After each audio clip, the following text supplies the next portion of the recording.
Hi, I'm Kate. Welcome to my first podcast in my How to Launch a Creative Business in 12 Weeks, a series for readers of my book by the same name. At the beginning of the book, I talk about having the right ideas to begin with before thinking about building the structure of your business and marketing it effectively. So I want to help those of you that were at the stage of wondering what to choose as your creative business idea. It may also help some of you that have decided your business idea already to really make sure it's the one for you and to tweak any details before you proceed to launch, and to make sure you are building not only a business you love, but one that works for your lifestyle. So, how do you choose the right creative business idea? Creative people often excel at a great many things, which of course is wonderful, but also can be confusing and make it difficult to settle on a particular business idea and model. In this podcast, I'm going to explore ways you can decide what the best choice is for you, whether you have no idea at all about what to choose, or if you have a couple of strong ideas and can't quite pick between them. So one of the first things to consider is, what will your working week look like?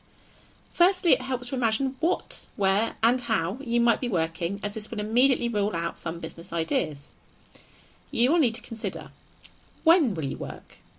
If you have children or pets or personal health considerations, what hours do you need to work around these? For example, I need to do the school runs and walk the dog each weekday. We do not have family close by to help us, so my work is perfect for our family life. If you currently have a job, be it full or part-time or shifts, which days or hours could you devote to your business? Would your potential clients be available at these times too? Or does it even matter? For example, if you are selling products online, it might not. But if you are, say, styling weddings, then it may be completely different. If there isn't an alignment there, then you may have to think again. Where will you work? If you are working from home, do you have a space that you could dedicate to it? Do you need stock to be stored anywhere? Will you rent office space or storage units? Some of these may have cost implications that will need to be factored into your startup costs.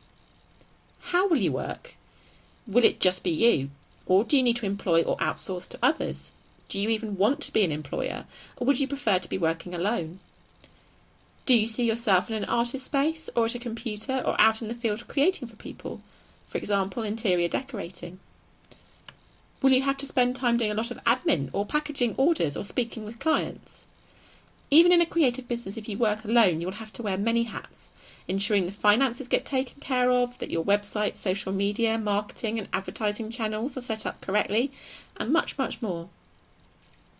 The actual time you spend creating will only be a fraction of your full working hours, at least until you can make enough money in your business to outsource all of the things you dislike doing the most.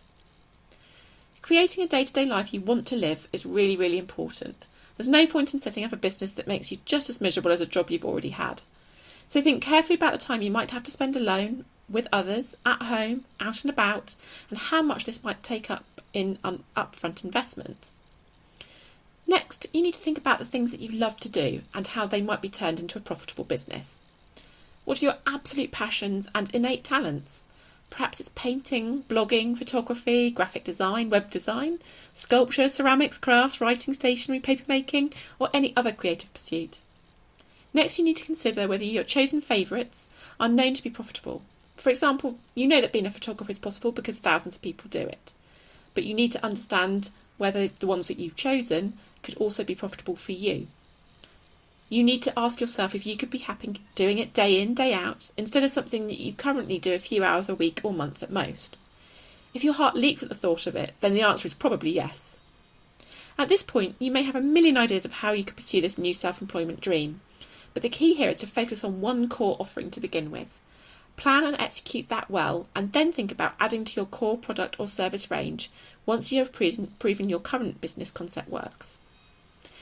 I hope you found this a really useful insight into how to go about starting up your own business. I look forward to bringing you more podcasts soon as you progress through the content of the book on your journey to becoming a successful creative entrepreneur. If you'd like to work with me on a one-to-one basis to work through your business ideas, I have a limited number of coaching slots open each month for new clients. You can book your free discovery call on my website at katecullen.co.uk/coaching. Thank you for listening.